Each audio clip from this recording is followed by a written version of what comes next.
All right. So today marks the 17th day. Good morning. Good morning. Today marks the 17th day of the seventh month. Today marks the 17th day of the seventh month in Genesis chapter 8, verse 4. Now, of course, on my calendar, it says it's October 8th, but that's not the real month. The real month of the ancient calendar, which is in the sky, which is the sun and the moon, the lunar solar calendar. According to that calendar, today is the 17th day of the seventh month, which in Latin, the word seven is September, like the month of September, right? What sept is seven. October is 8. So in the Roman calendar, it's October 8th. In the calendar, which is the ancient calendar in the sky, which is the sun and the moon, today is the 17th day of the seventh month. This is the day that Noah's Ark has landed on the mountains of Ararat. And so I found I found what I believe to be the correct etymology of the word Ararat, and I believe that that is Ara is land, and Ratu, which is the water channels or water pipes or water system or irrigation system, has to do with water flowing through channels. Now, of course, the water flows down from the Caucasus territory, the mountains of Ararat, down into the Tigris and Euphrates River. So that would make sense. The other idea is that there were actual water channels and water systems in Hattusha, the Hittite kingdom of Hattusha. It's actually called Hattusha. It's called the Hittite people in the Bible. But they actually did have irrigation systems cut into the rock, which is pretty fascinating since they lived in highlands with rocks, and yet they had irrigation systems in the rocks. But it's whether it's literal or it's just a reference to the water channels, the flows of the rivers that go down through that territory and end up in the Mesopotamia. Both of those definitions appear to be the correct etymology for the term Ararat. Now, in previous videos, I've told you that Ar means light, and it does. And Ara also means a month, but it's actually in the Assyrian, Akkadian, it's Arach. Arach. You got to put that at the end, right? So that would be light. No, it wouldn't be light, but that would be a month. Pardon me. A month is an Arach. Arach is a month. Ara is land. So that's where I got a little bit confused. And in the ancient language, an arach with a at the end, that's a month. Ara is land. So Ratu or Ararat is the land of the water systems. It's the land where the water's flowing through the channels. Okay, so now that does that now in English we have a term called an era, which is a period of time. It's an era. So we don't use the at the end. We just call it an era. So an era is a period of time from the Assyrian arach, which means a month. And in the territory of Judea, it was called Yerach. So they use the term Yerach. They put a ya in front of it instead of an r. They would put Yar, Yarach, Jericho, Yaracho. That's a month. That's a month. Yaracho is a month. It's a reference to the moon. Ach is moon, and Yar is light. So those terminologies that I gave you earlier does still work. But the where I got confused was the fact that an ara is land. So ara is land. So the Arameans, that gives me a new definition. Because the ara is the land, the men of the land, the people of the land, like the Aramaic people, the people of that territory. So anyway, now the last video I made, I told you that every Bible that is in existence today has a mistranslation. I believe is it Genesis 7 that says that the flood begins in the second month. I believe it's Genesis 7. Let's see what it says. Flood begins second month. What's the chapter on that one? Chapter verse, because it doesn't begin in the second month. Just in case you're wondering, it says, okay, it says the great flood is described in the biblical book of Genesis began on the 17th day of the second month of Noah's 600th year, but it's not the second month, and today proves it, and I'll show you why. So now all Bibles in existence have translated this word incorrectly. So this is from what's the chapter and verse? Let me see if I can find it for you. Is 7:11. Okay. So it's Genesis chapter 7, verse 11. Every Bible that's ever been printed is wrong when it says that the flood begins in the second month. And I, of course, am the man who discovered that Noah's Ark is the sun. I'm the one that discovered that Noah's Ark is the sun.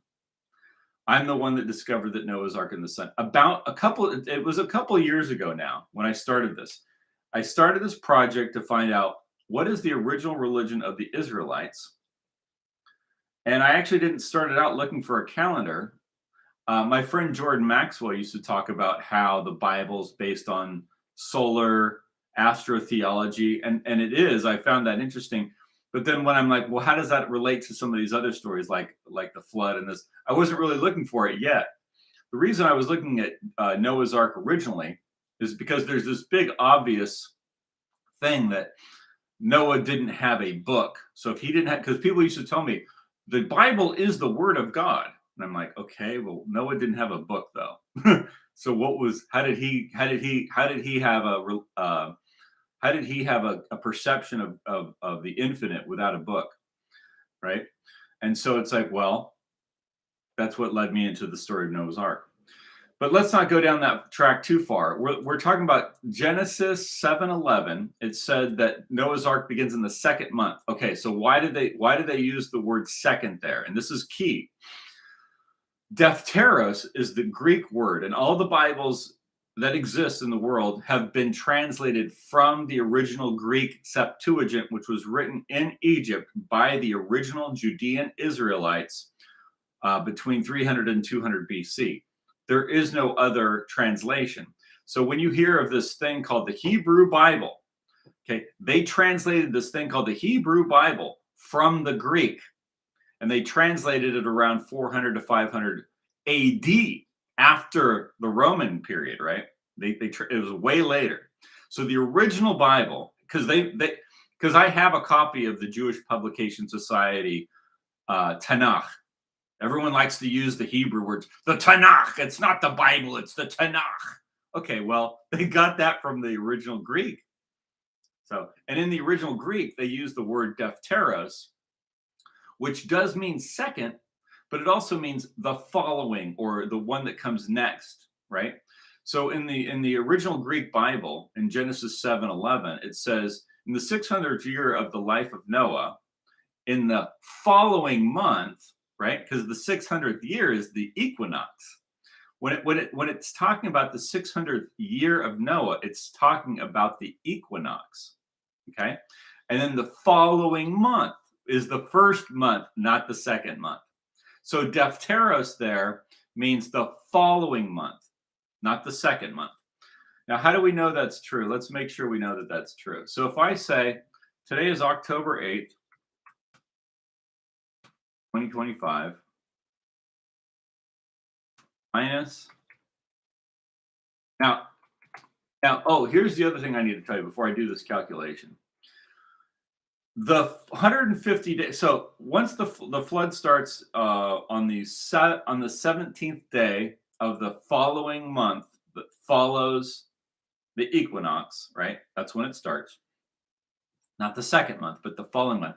It rises up for 40 days, and then it's a total of 150 days before it stops. That happened about a week and a half ago. So about a week, almost 2 weeks ago, the flood stopped in the middle of the last month, which was the 6th month of the year, which is September something in our Roman calendar. I know it gets confusing because you've got 6s and 7s and 8s, and they're all kind of jumbled together, right? But about 2 weeks ago, the flood stopped. And then we've had this period of time where then we got a new moon, and then we got into a full moon, and now the ark has landed on the mountains of Ararat, or Ratu, the land of the irrigation channels. Okay. So when we do this calculation, I'm going to go from today back 150 days. And where's that going to put me? Even though it's not 150 days from today, it's actually 150 days from about 2 weeks ago. But let's try this calculation. October 8th, 2025 minus 150 days is what?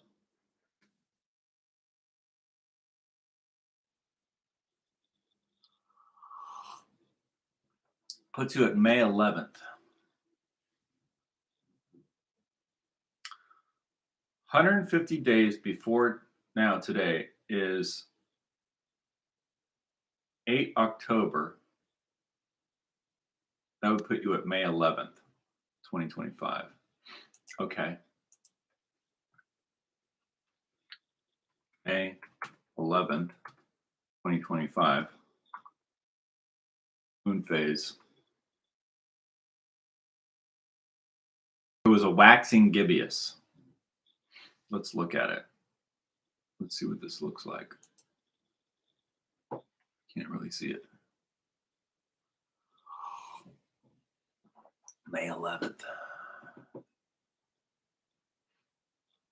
I should go to, let me go to Moon Giant. Moon Giant. May 11th. May 2025. Let's see what it looks like. March, April, May. Moon Giant, May. Well, we're in March of 2020. Let's look at it.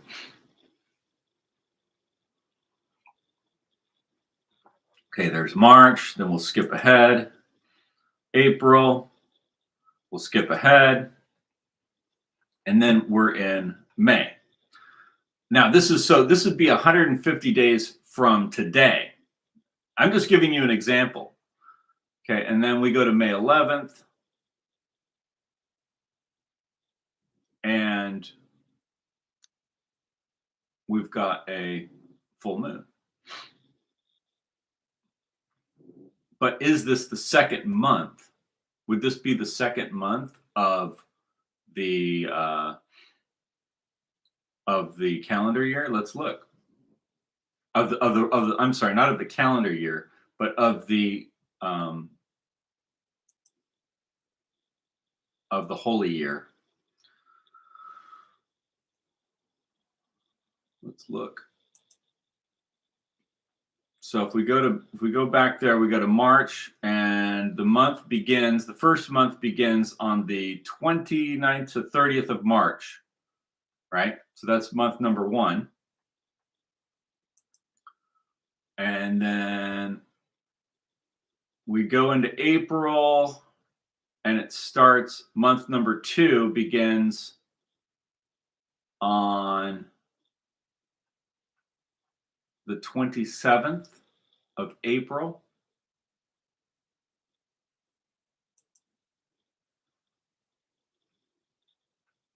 And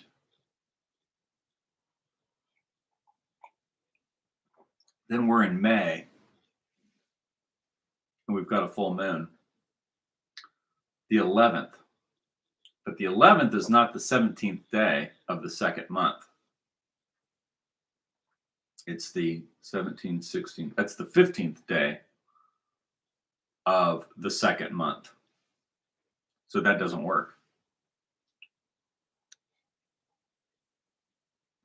Now let's go back to, that's the 15th day of the second month. Oh, okay. Because what has to happen is the ark has to rise up and begin to move for 40 days. Then it has to go to a total of 150 days, and then it stops. And then on the 17th day of the 7th month, it lands on the mountains of Ararat. See, there's a time, there's a space there.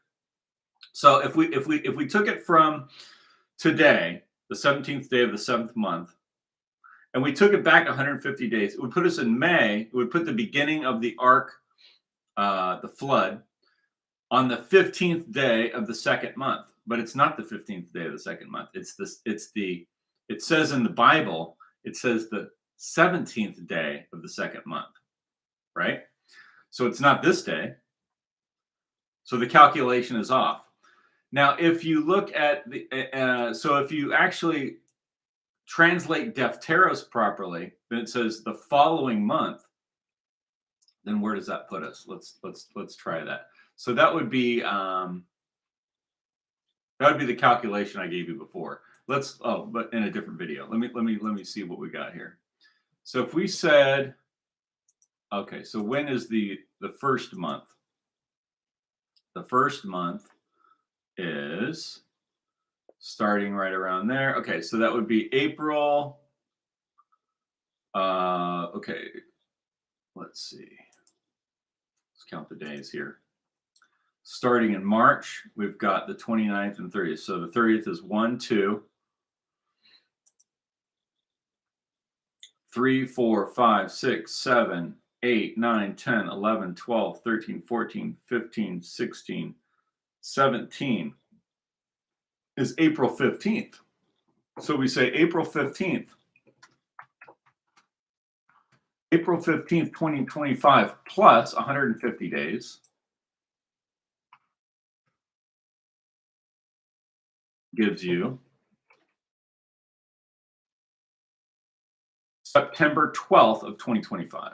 That's where we were in my last video. In my last video, that's where we were. It was right at about that time. So let's skip ahead to September 12th, 2025. June, July, August, September. Okay, September 12th, 2025 was basically the end of it. So September 12th, 2025 just puts us 150 days out from the beginning of the flood. Now so that puts us at the what's called the last quarter of the month before we get a new moon. Okay, so we got the last quarter of the 6th month. The 6th month of the lunar solar year was last 6th month.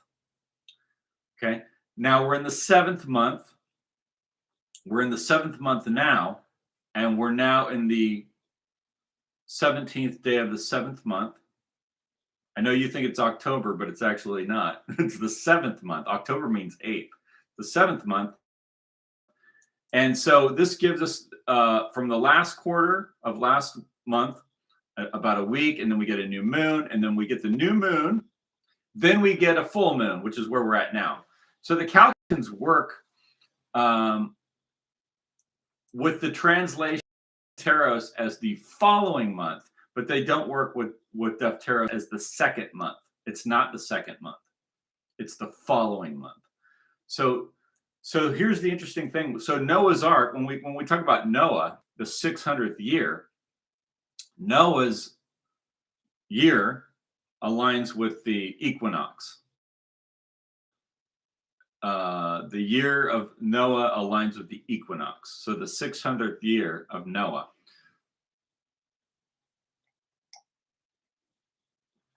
That's the equinox. The following month, Defteros, is the first month, which in the Bible, unfortunately, says the 2nd. So those calculations do work, because then that puts us about 2 weeks puts us about a week and a half away from the new moon. And then we get a new moon, and now we're in the 7th month.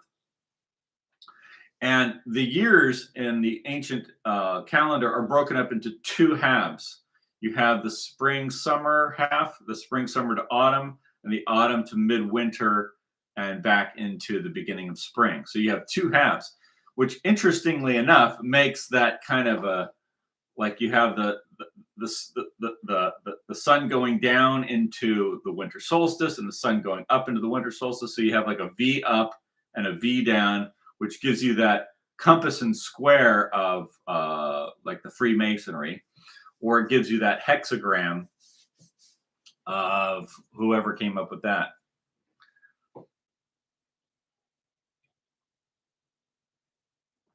The two seasons, and they come together forming one year.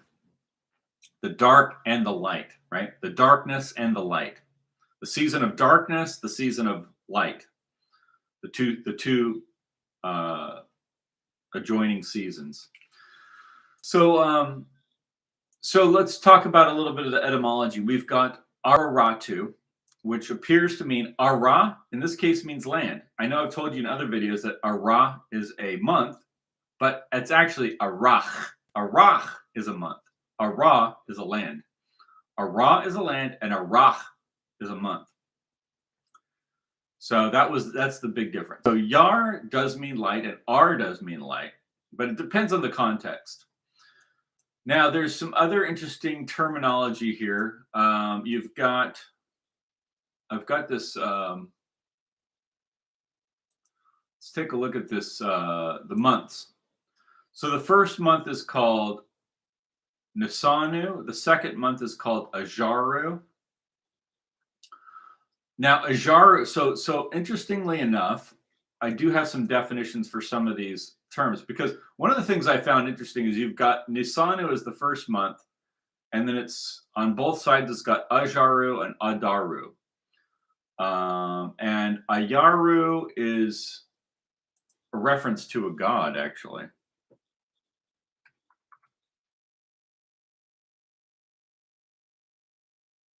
Reference to a god. Let me see if I can find his name for you real quick.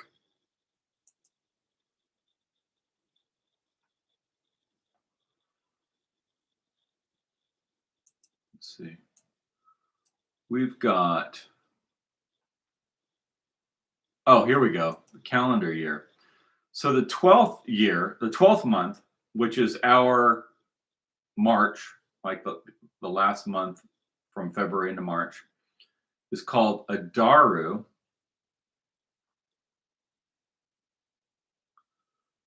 Was dedicated to 7 great gods and was called by the Akkadians, okay, another name, sowing of seed. Okay, well, that's February, and then February into March is Adaru. Adar. Oh yeah, Adar. Who's Adar? Adar is an Assyrian deity of the thunderbolt and storm cloud. That's Adar. So he's like he's called the son of the south, and was also the deity power. Okay. So he's the god associated with power. What else do we have? So that's Adar.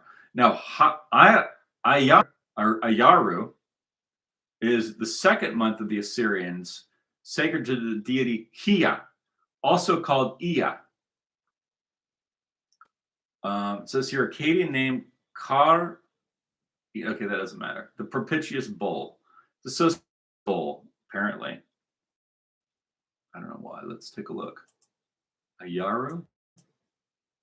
Ayaru. I don't know why it's called that.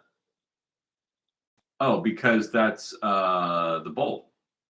That is our Taurus. Is that right? Yeah. I believe that is right. That's Taurus, right? Yeah. Okay. So anyway, Ayaru is associated with Hia, or Ea, or Enki. And that's kind of interesting. So we've got, so here's the calendar of the ancient Mesopotamians. It's Nisanu, Ajaru, or Hayar, or Iya. Then Simanu, Deuzu, Abu, which is Leo, Ululu, and then Tasritu.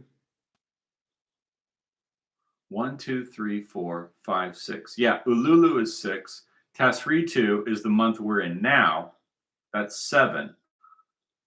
Arach Samna means the month of Samna. I don't know what Samna means yet. I'm gonna have to look it up. And then, so that would be 7, 8.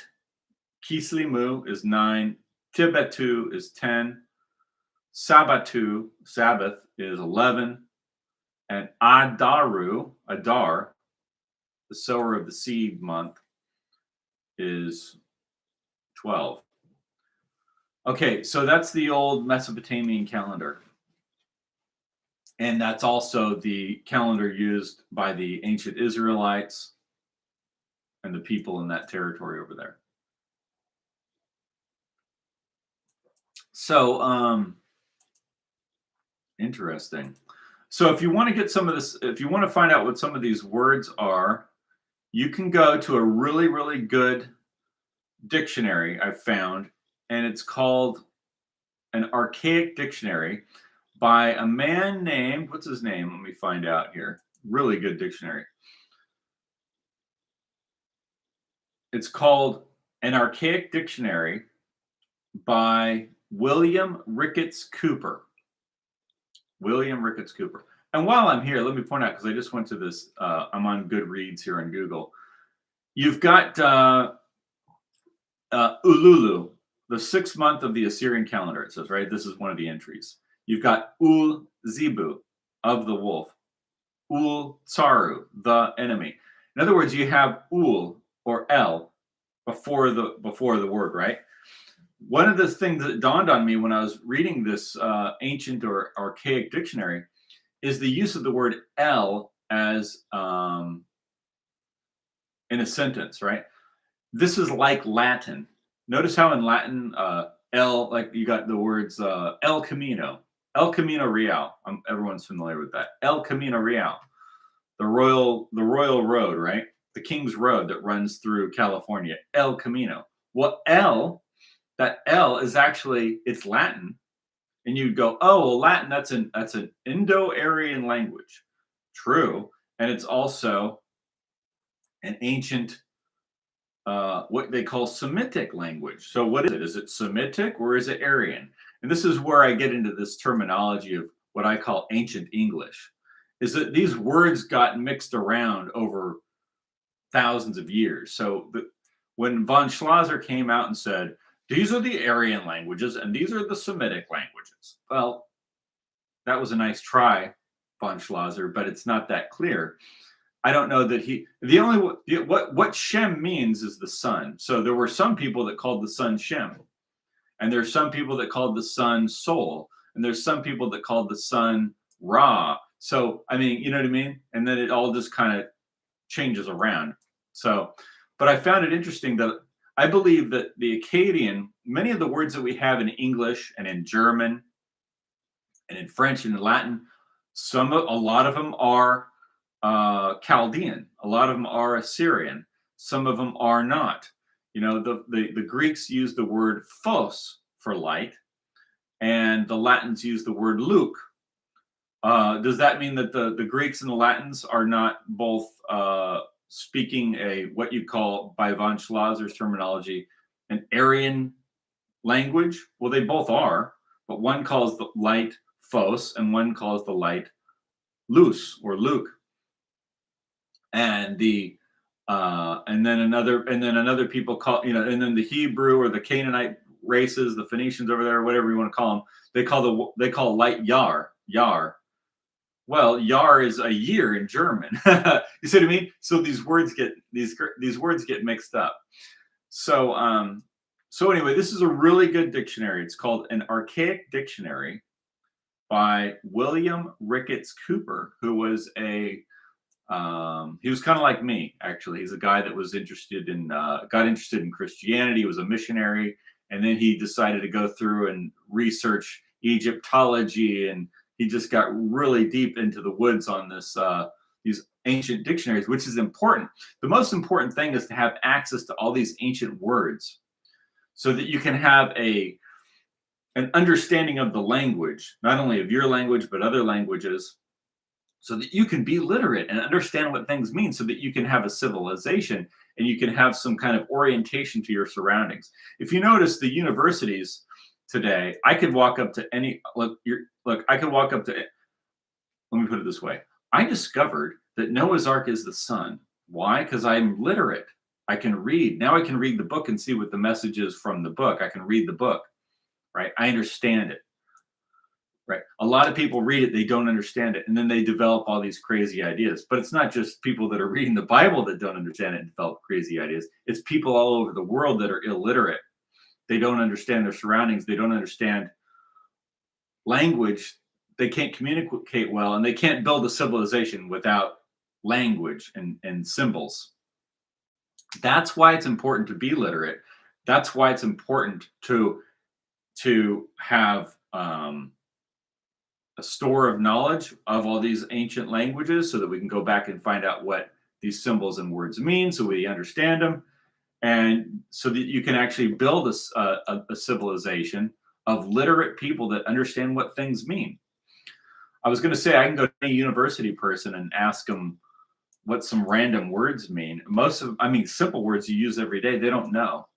I've asked a lot of people that are either Jewish or Christian or Muslim what words in the Bible mean that they use all the time and they don't know. This is why, if you're going to read the Bible, you should compare every word in the English and the German and the Latin and the Russian to the original Greek, and the Hebrew to the original Greek. Otherwise, your translation could be off, and it is, I believe. When you look at Genesis 7:11, it says the flood starts in the second month. Well, Dufteros does mean second, but it also means next or following. So the message I'm trying to communicate to you is that you should always double check. If you're going to read the Bible in German or so-called Hebrew that was invented in 400, 500 BC, you should check it against the original Greek. Check it against the original Greek. What does the original Greek translation say? Because that's the closest to the original. Why? Because and taking a Greek word and then putting it into Google Translate works most of the time, but not all the time. I've shown that on my videos where I've taken a passage out of the Greek, put it into a Google Translate, and it adds a bunch of words that aren't there. When you're reading text, when you're reading an old text, and you put it into a Google Translate, it'll translate it into the common use of that particular paragraph. That doesn't work either. You want to know what is the original word, how is it pronounced, and what are the meanings of that specific word without using common understandings. Just what does it mean? You know, that's why when I did the video on Isaiah and the word Lucifer, does the word Lucifer, so the word word Lucifer is in the King James Bible in Isaiah, and it's in the Latin, and then you take the original Greek and you put it in a Google Translate, and it comes up with the word Lucifer and fallen angels, all this stuff. And then but if you just go word by word by word in the Greek, it doesn't say any of those things. It doesn't say Lucifer. It makes no mention. It's talking about the king of Babylon. It says that he fell from Uranus up in the sky because he was like a star. But it doesn't even say that. It's all poetic. So literally Google Translate will enter poetic sense and make up words that aren't there. And that's where they got that mistranslation of the word Lucifer. And now you have a bunch of people thinking that there's this thing called Lucifer, which would be something other than the word of God, which is the light. And there isn't anything else. I'll give you another example, because even though we're talking about Noah's Ark, I've been reading a lot, studying currently. I've been going back and studying the four Gospels, namely Mark and Matthew. And it's funny, people, including me, like to talk a lot about what the Bible is about and stuff without necessarily going and reading it. Now, I've been talking a lot about John and the Logos, and the Logos is the light, and the Logos is the Word of God. Not a book, but the Logos, which is reason, which is the parallel between Christianity and the Stoics. I've been going into that in great detail. But when you go back and you read Mark, it's quite a different take on the story. And so I'll give you. Oh, so what brought to mind was this word Satan, right? You got the word Satan, devils, demons, stuff like that. So in the story of Mark, the word Satan is used a couple times. Now, if you go to your average Christian, you go, "What is Satan? Is Satan a real thing?" And they'll go, "Yes, Satan is the king of evil, and he's a real thing, and he's a real person." And he's the enemy of God, and he's a real person. But that's not how it's used in Mark. That's not how it's used in the Bible. No, it means the enemy, someone who's opposing you. The word Satan in the Bible means anyone who's opposed to you. Now, who does Jesus call Satan? Who does he actually say, "Get thee behind me, Satan"? He says that to Peter, right? Is Peter Satan? No. Peter was saying, Peter was trying to say, "I don't want you to die. I don't want you to go through this horrible experience where you're going to be put on a cross and killed. I don't want you to be arrested and killed and crucified. You don't have to go through this." And he tells Peter, for not wanting him to be murdered, he tells Peter, "Get thee behind me, Satan," opponent. You're opposing me. You're opposing the fulfillment of the prophecy, right? He says that to Peter. Is it Peter who he says that to? I believe so. I believe he's talking to Peter. So the only person he calls Satan in the story is Peter. Is Peter Satan? No. So if you talk to a Christian, you go, what's Satan? What is that? Oh, that's the devil. No, it's not. It just means anyone who's opposed to you, your opponent. So at that point, because Peter didn't want Christ to be arrested and murdered, he was his opponent. He was opposing him. That's how the word's used. Now, a demon in the Gospels is a spirit that is a spirit that has like taken over a person's body and behavior and all that kind of stuff. So that's a different thing. So a demon in the Bible is an unclean spirit, and it's taken over the body and it's acting all crazy. According to the Bible, that's the story in the Bible, okay? So anyway, this is why it's important to, and now how many people go around talking about the devil and Satan without knowing what I just told you?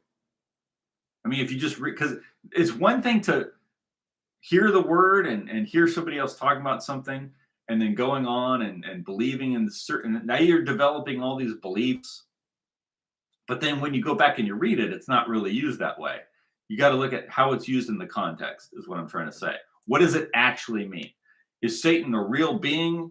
No. He's not a real being that rules over souls in hell. No. Satan means opponent. Anyone who opposes you is for you, Satan. Right?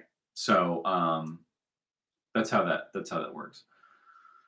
What else do I need to talk to you about? Oh, I know another thing I was thinking about was so one of the reasons I started this project originally was to find the original ideology, original belief system of the ancient Israelites, because you've got Christianity, then you have so you've got these different deviations. Islam is a deviation of Christianity. And you think, well, Christianity, that's a deviation of the original. Well, let's take a look. We had Judaism, right? Here's the idea of Christianity. Judaism, what it actually means is it's the religion of the rabbis. Judaism isn't the religion of all the people of Judea. In fact, some of them were pagans. Judaism is the religion of the rabbis, and it's a religion they got from, it started with Moses, and then it evolved into this other thing, starting with Moses, evolved into this other thing, of the rabbis coming up with their own ideas and laws and rules and regulations. And so that was the conflict between the Christians and the rabbis. I don't want to go into that too deeply, but that was a deviation from the original. The religion of the rabbis is not the original religion of Moses, because they created a lot of other things that were their traditions. And so that's their religion that they created, but it was created by men. It was created by the rabbis. That's the argument. Now you could say the Christian religion, it's almost entirely based on prophecy of Isaiah and Psalms and these other prophets, and it's about how they wrote these things into the Bible, and that this is the story of Jesus now is fulfilling the prophecy. Now, I personally believe that the story of Jesus is based on John the Baptist. So John the Baptist, I believe, was an historical figure who did all the things that Jesus is said to have done, but it was John the Baptist doing them. And it was John the Baptist that went out into the wilderness. And it was the John the Baptist who everyone was coming to see. And it was John the Baptist who everyone believed was some great messenger. I believe that was all John the Baptist. And John the Baptist was killed by Herod and probably the people that were associated with him, like the Pharisees. So John the Baptist was the one that was opposing the Pharisees, and John the Baptist was the one that was opposing Herod, and John the Baptist was the one saying, "Prepare ye the way." And these are the John the Baptist group was totally obsessed with prophecy and bringing in this prophecy and bringing in the Messiah. It was all John the Baptist doing that. And so when you see Jesus goes and does this miracle and Jesus does that miracle, I believe that's a story of John the Baptist being told again as the Messiah, that he has come. I believe it's a story. And so, like for instance, with atheists, they'll say, "How did he get? There's no way you have magical thing. You can't turn the loaves of bread and feed 4,000 people." Well, the loaves of bread aren't bread. See, in the story of the loaves of bread, it's not bread. It's the teaching. It's the doctrine. It's the message. It's the message. That's what the loaves of bread are. The loaves of bread are not bread. So every time you see Jesus and you've got these big multitudes, right? And there's no food. So he takes what little bread they have and he feeds everybody with the bread, because it's not bread, dummy, right? So the atheist doesn't know that this is what these terms are. So the atheist also has silly ideas about what the bread is. Now, if you walk up to a Christian and go, "Did he really give everyone bread?" Yes, it was real bread. See, they're just as illiterate. They don't know it's not real bread. In fact, he says it's not real bread in the book. If you read the book, he's like, "Why do you keep thinking I'm saying it's bread? I'm talking about the leaven, the teaching, the doctrine. The bread is the doctrine. That's the word. That's the manna from God. It's this doctrine. It's not actual bread. It's the teaching. You're living off this teaching that comes from God. Is called God's word, which is not a book. God's word is not a book. God's word is this knowledge and truth that comes from God through your soul, right? That's the bread. That's the bread.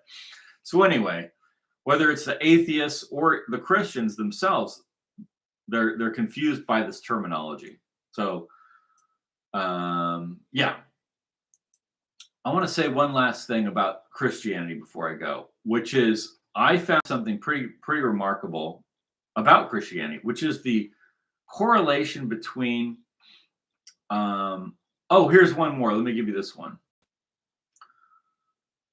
The word Gentile.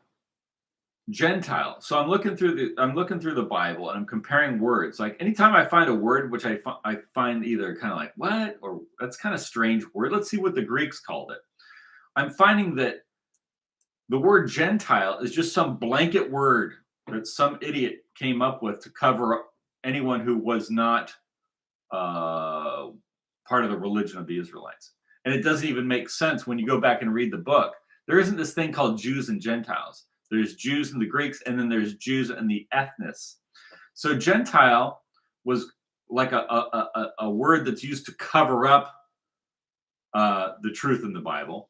It's actually used to cover up or cover over and gloss over things. So in one of these, I don't have the exact verse, but here, Gentile in one term is used to cover up the word Hellenist. Oh, I remember. This comes from the story of Jesus and the Canaanite woman. So Jesus and the Canaanite woman, there's three versions. One, she's a Syro-Phoenician. She's a Greek Syro-Phoenician. And one, she's a Canaanite, and one, she's a Samaritan. And some people say, oh, it's such a racist story. He calls her a dog, and she calls herself a dog. Let me explain why it's used that way and what that really means. Well, first of all, because now I'm going on a different tack, but it's an important story that people are confused about. The reason why it's said that way is because she was not an Israelite, which means that her culture and people worshipped other gods. You see, she was coming to Jesus because her child was sick, but she was a person of a different tribe that worshipped other gods. She didn't worship the God. Their race didn't worship the God of Israel. Yet she came to the Word of God to be healed, to heal her family, right? That's the meaning of the story. See, and it's told three different ways. She's a Canaanite woman, she's a Samaritan, she's this, she's that. According to the Israelite tradition, they worship other gods. But she comes to Jesus for healing, right? She wants some of those crumbs. That's what that means. But that's not what I was trying to tell you. What I was trying to tell you is that the word Gentile is a meaningless word, because in the Bible, in this, for instance, in Mark, she's called Hellenist. She's a Hellenist, a Greek woman of Syro-Phoenician by race. So they use the word Gentile for Hellenist. Well, Hellenist doesn't mean Gentile. Hellenist means Greek. Specifically, it's the Greek people are the Hellenists. And then they use for the word ethne or the race, they use the word Gentiles again in another verse. I believe this is from Matthew or something. In other words, go back and look at what the Greek word is, because it's either being mistranslated often, it's being used incorrectly. Greek is Greek. Ethnic or race is an ethniso, an ethne, an ethnos. Those are the races. One of those races is Greeks. One of those races could be the Assyrians. In other words, they're different races. Why is that important? That's because that's being exact in your thinking. Calling everything Gentile is lazy, and it gives you a false understanding of the meaning of what's happening in the story. So here's another example of the word being mistranslated. Just like they translated Defteros into second, which it does mean second, it actually means the following.